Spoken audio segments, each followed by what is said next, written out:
I stepped onto my property, heart pounding, and froze. Paved streets and 96 brand new houses sprawled where my grandfather's forest had stood. I held the deed shaking, but the security guard just laughed. Then she appeared, Cassandra Whitmore Rolex, gleaming perfectly smug. "Looking for work, sweetie?" she said, like I was nothing. Before I could respond, her phone clicked. My license plate recorded. "People like you don't win against people like us," she whispered, eyes cold. I stared at the houses, families moving in unaware. Every brick, every nail they'd known, they'd planned this. And I realized what I was about to do next could change everything, or destroy me. Cassandra Whitmore didn't just appear, she owned the world around her. Her Botox-injected face always wore a look of surprise, her red suit immaculate, her heels clicking like a countdown. She looked me over, cold, calculating, then smirked. "Honey, we don't hire people like you here," she said, waving a carefully manicured hand. Even the security guard flinched. So did I. That smile was her weapon. Every move was measured, every word sharp. Her phone rang, constantly calls from lawyers, buyers, contractors. When she saw me with the paperwork, her eyes narrowed. Leaning closer, her faint scent of perfume masking the sawdust and diesel, she whispered, "We have cameras. Every step, every picture, everything is recorded." It wasn't just confidence, it was obsession.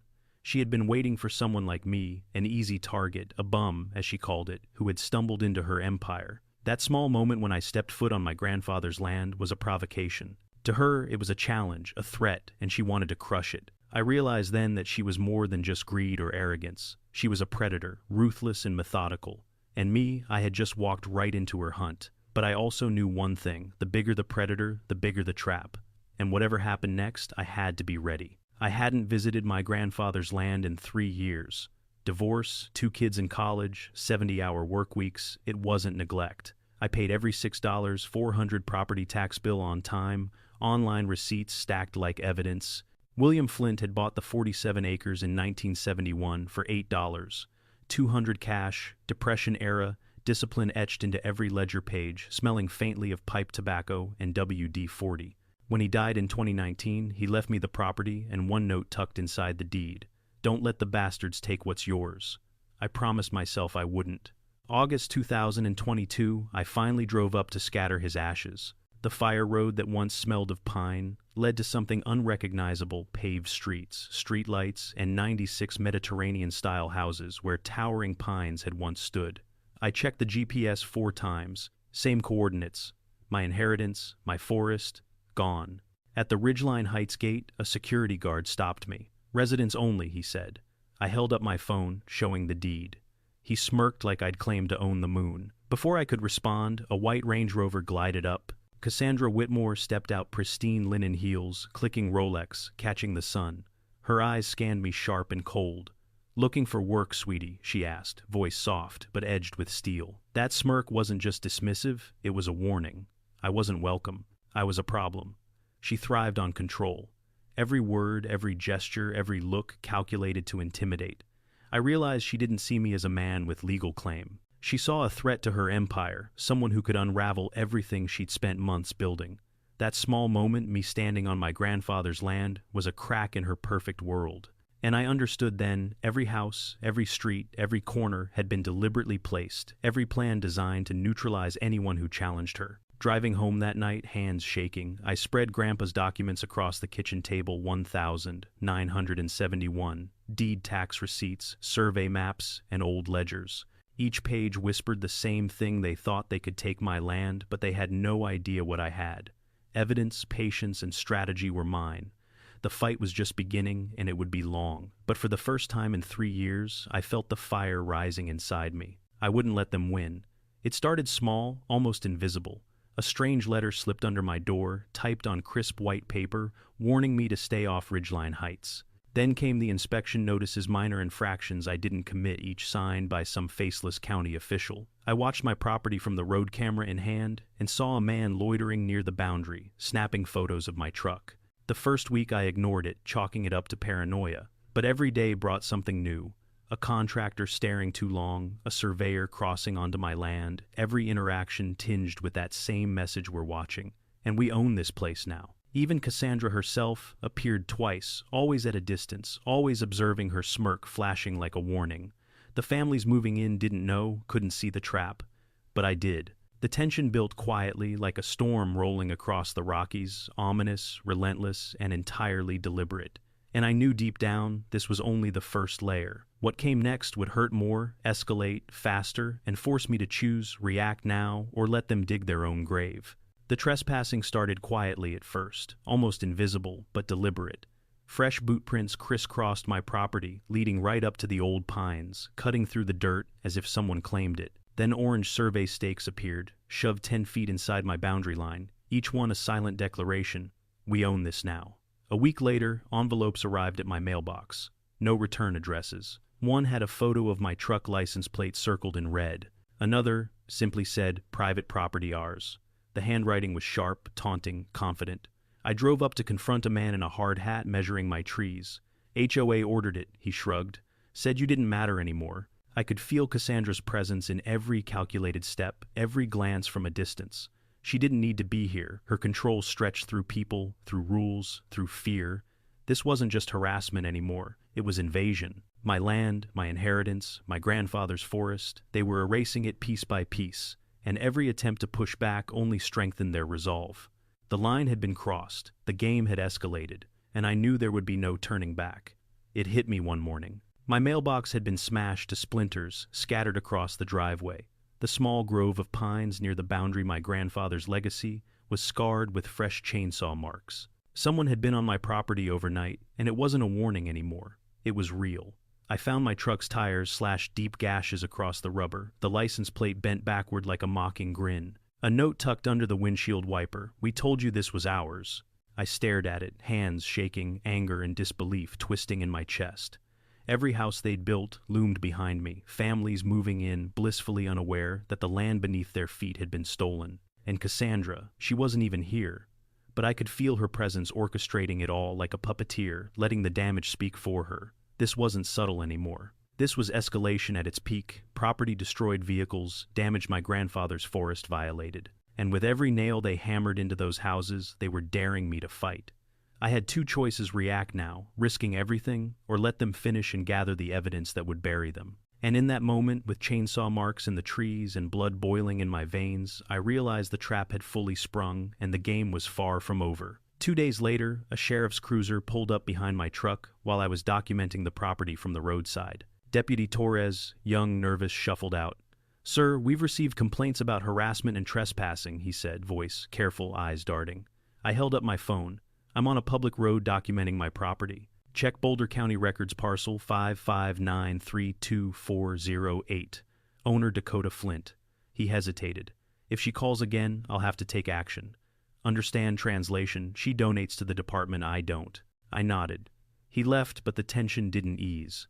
Then came the code enforcement notice, an anonymous tip claiming illegal dumping, hazardous waste, and construction debris on my land. I drove up. The property was pristine except for the 96 houses they'd illegally built. Rick Polson, county inspector, shook his head. Someone filed a false report. Pattern fits their other developments. I realized it then. They weren't just stealing my land. They were weaponizing bureaucracy, trying to bury me under legal nightmares while building their empire. Every official complaint, every inspection, it was another layer of control, another test of my patience. January 7th began like any other. But when I pulled into my driveway, thick black letters screamed across my garage door: "Pervert." My stomach sank. I filed a police report, but the responding officer, Patterson, shook his head. Without video or direct witnesses, proving anything would be nearly impossible. That night, I slept with a baseball bat next to my bed, heart racing, mind on high alert. 3 days before court, my lawyer called, voice tight. Cassandra had orchestrated a Facebook post accusing me of stalking families, photographing children, and making residents feel unsafe. My daughter Emma sent a text at 11 p.m. "Dad, did you get arrested? Someone's saying awful things about you online." My son Tyler called, voice trembling. "Dad, are you in trouble?" It hit me hard. They weren't just stealing land, they were dismantling my life, targeting my family, my reputation, and trying to make me back down. But every attack was a mistake. Each post, photo, and complaint was documented, time-stamped, undeniable evidence of their harassment. In that moment, standing in the cold night, the smell of spray paint in the air, I realized the trap had fully sprung. They'd escalated beyond warnings. This was the point of no return. What happened next would decide everything, and I knew I couldn't afford to lose. The Boulder County Courthouse smelled of polish and recycled air. I walked into courtroom 3C with Lydia by my side, her suit tight on her shoulders, my heart pounding. Cassandra Whitmore sat at the defense table, her red suit impeccable, her usual smug smile intact, but her hand shook slightly as she reached for her water. Preston Whitmore relaxed beside her, his salt and pepper hair slicked back, his eyes filled with forced confidence. Judge Ramirez entered, scanning the room. "Please sit. This is a courthouse, not a circus. Anyone who interrupts the proceedings will be ejected immediately." Lydia stood up, her voice sharp. "Your Honor, this case involves theft. Not petty theft, not the kind of petty theft that happens in dark alleys, but economic fraud proven intentional. Dakota Flint inherited 47 acres from his grandfather. During his 3-year absence, the defendant filed false claims, sold a lot of land illegally, and harassed him and his family. Everything was deliberate, calculated, and documented. I looked around the gallery. 40 families from Ridgeline Heights had arrived. Their faces were tense, a mixture of fear and hope. Cassandra's confident smile faded as Lydia approached the defense table, her voice heavy in the air. Every whispered glance between Cassandra and Preston said the same thing. They knew this confrontation would not end in their favor. The Boulder County Courthouse smelled of polish and recycled air. I walked into courtroom 3C with Lydia by my side, her suit tight on her shoulders, my heart pounding. Cassandra Whitmore sat at the defense table, her red suit impeccable, her usual smug smile intact, but her hand shook slightly as she reached for her water. Preston Whitmore relaxed beside her, his salt and pepper hair slicked back, his eyes filled with forced confidence. Judge Ramirez entered, scanning the room. "Please sit. This is a courthouse, not a circus. Anyone who interrupts the proceedings will be ejected immediately." Lydia stood up, her voice sharp. "Your Honor, this case involves theft.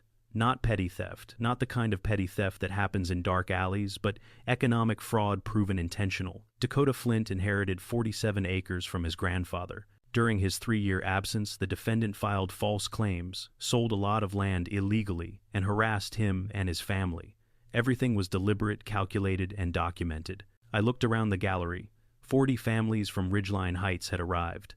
Their faces were tense, a mixture of fear and hope. Cassandra's confident smile faded as Lydia approached the defense table, her voice heavy in the air. Every whispered glance between Cassandra and Preston said the same thing. They knew this confrontation would not end in their favor.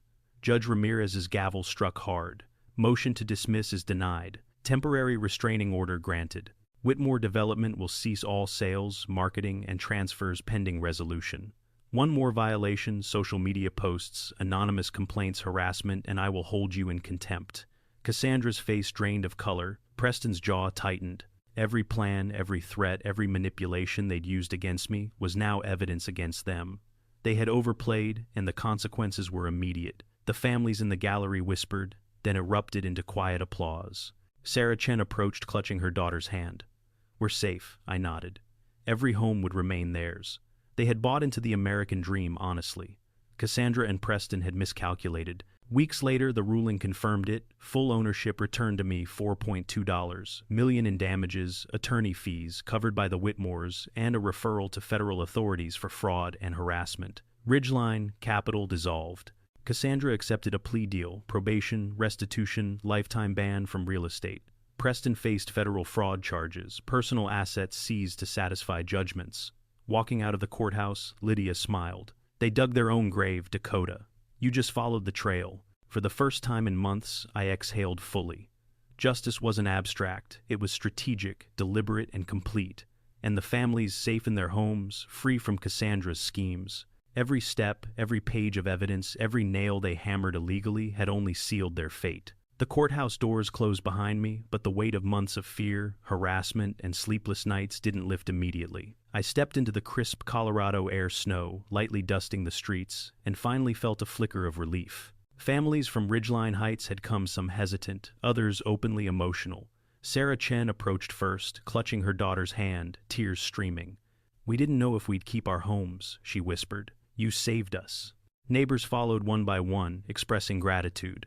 An elderly couple, the Rodriguezes, grasped my hands trembling. "Your grandfather would be proud." "So are we," Mr. Rodriguez said, eyes glistening. Children ran around the unfinished clubhouse, oblivious to the months of tension their parents had endured. I realized then that this fight wasn't just about land. It was about justice, integrity, and protecting a community from those who thought wealth and connections could override right and wrong. By the time I drove home, the sun had dipped behind the Rockies, turning the snow-capped peaks pink. I looked at the forested acreage my grandfather had preserved, the land I had fought to reclaim, and felt a rare sense of calm. For the first time in months, I could breathe without the gnawing anxiety of what might come next. Every night spent awake, every document meticulously saved, every photo, every timestamp they had, all led to this moment. Weeks later, the court's detailed ruling arrived. Cassandra Whitmore accepted probation, restitution, and a lifetime ban from real estate in Colorado. Preston Whitmore faced 6 federal fraud charges. Ridgeline Capital dissolved, and their personal assets, including luxury cars, jewelry, vacation homes, were liquidated to satisfy judgments. Brian Kemper resigned to avoid reputational damage, and the title company that had rubber-stamped their claims lost its license. Every false complaint, every smear campaign, every fraudulent document they had used against me became the chain that trapped them. The ruling returned full title of the 47 acres, including all 96 houses, to me. The court awarded $4.2 million in damages for trespass, emotional distress, and loss of use, plus reimbursement of attorney fees. Every legal victory felt meticulous, deliberate, a restoration of fairness, not just punishment. I realized then that the law, when applied strategically, could be more powerful than brute force. The Whitmores had underestimated me, misjudged my patience, and overplayed their hand. Instead of evicting the 96 families, I organized a town hall at the unfinished clubhouse. Every family attended anxious and uncertain. I addressed them directly. You bought homes in good faith. You did nothing wrong. These homes now belong to you through the Ridgeline Heights Community Trust, a nonprofit we're establishing today. No additional payments, no interest. Everything you've invested stays with you. Gasps, tears, and quiet applause rippled through the room.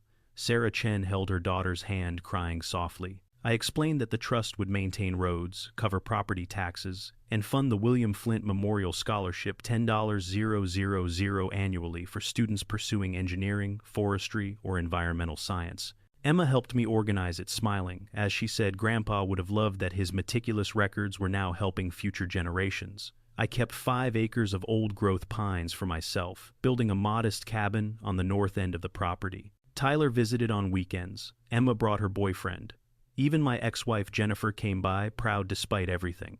The sense of normalcy returning even gradually was healing. Patricia Hughes aired a follow-up story on Channel 9, chronicling the journey from fraud and harassment to community triumph. Her report won her a 3rd Emmy, highlighting not just my fight, but the stories of 96 families who had been victims of calculated deception. Messages poured in from across the state, people inspired by how perseverance and meticulous preparation could overturn a system stacked against the little guy. On my fridge, I hung a child's crayon, drawing a house labeled Mr. Dakota holding a giant deed. Grandpa's note echoed in my mind, "Don't let the bastards take what's yours." That wisdom had guided me, yes, but now I understood what it meant fully. What's mine now isn't just land or money. It's the knowledge that 96 families sleep safely in homes they rightfully own. It's the satisfaction that a scholarship helps students chase dreams, the reassurance that justice, real, deliberate, strategic justice, was achieved. It's the sense of peace that comes from knowing that patience, evidence, and planning can overcome greed, deceit, and corruption. For the first time in months, I could finally exhale. I had fought, I had strategized, and I had won. My grandfather's legacy remained intact, but more than that, it had been expanded not just into land or houses, but into community, opportunity, and a clear lesson: integrity, evidence, and perseverance are stronger than money, intimidation.